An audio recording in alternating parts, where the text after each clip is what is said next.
Hi, this is Lou with Lou Elson Real Estate. I'm here with Joe Beecraft from Goosehead Insurance today, and we're just going to ask Joe a few commonly asked questions that first-time homebuyers have as it relates to insurance, which every person needs when they purchase a home. So without any further ado, Joe, what advice would you give to first-time homeowners who are looking for insurance? Yeah, best advice I can give any first-time home buyer is just know what your coverages are, know what's covered, know how much coverage you do have, and make sure that you get the specifics down. So many first-time home buyers are so conscious about what they need to make claims on, what is actually covered under insurance instead of coming out of your own pocket. So just knowing what the thing that you're spending monthly payments on every single month for the entire year goes directly towards, I think is really important. Okay. And yeah, just having a great grasp on like, hey, on my worst possible day, like I'm covered, right? Gotcha. I think is really important. And is there any particular things they should be looking for in a policy or when they select a policy? Yeah, I think the most common misconception is that, hey, I just bought this $500,000 house, like how come I don't maybe have $500,000 of replacement in them? What people sometimes misunderstand is that a lot of your coverage is only going to be for like the roofs and the walls and the things inside of it. So the land, which is a huge part of that loan that goes into it, you won't necessarily see like dollar amount covered because they don't cover land. So it's a good idea to be like, hey, when I am looking at like these replacement values, that hey, when the worst possible day does happen, is my home adequately covered or am I undercovered?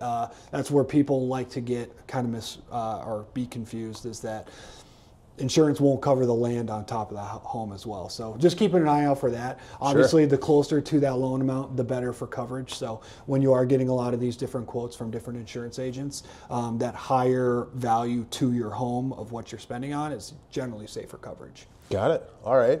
And what are some important endorsements that a homeowner could look for to add to their insurance policy? The most important endorsement that I can ever tell a customer, like I will not write a policy without it, is a utilities line or utility service lines coverage. Utility line coverage is for all the water that's supposed to exit your home, but then comes back in through either like bad piping, sewage backup, little things like that. So many people will have this standing water from a backed up pipe and call in and be like, hey, my house is flooded. Your house, if you have flood coverage, that's not what that coverage is for. Flood coverage is for water from the outside the home that gets in. Having utilities line backup is for when that water re-enters the home that's supposed to exit. Gotcha. And it's much more common than you're supposed to expect or see, especially when you're looking at like older homes. So please, if you take anything away from this, get utility lines back up. I love it. Thanks for the tip. Yeah, absolutely. And then what are some simple tips homeowners can use to lower their insurance costs without compromising coverage? I'm sure you've heard that before. Yeah, you know, if I had a magic ball, I'd be so much better at my job, right? So the truth is, it is hard to, keep costs low in a very aggressive market like today is. With home prices going up, the cost to replace things going up. Every small advantage we can get, we're going to take advantage of. So making sure that you're having regular inspections for your home. So, hey, is my electricity a fire risk?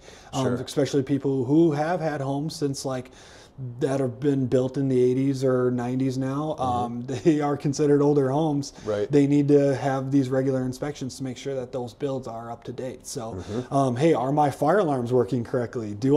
Is there a place I can get these installed to, protect my home more?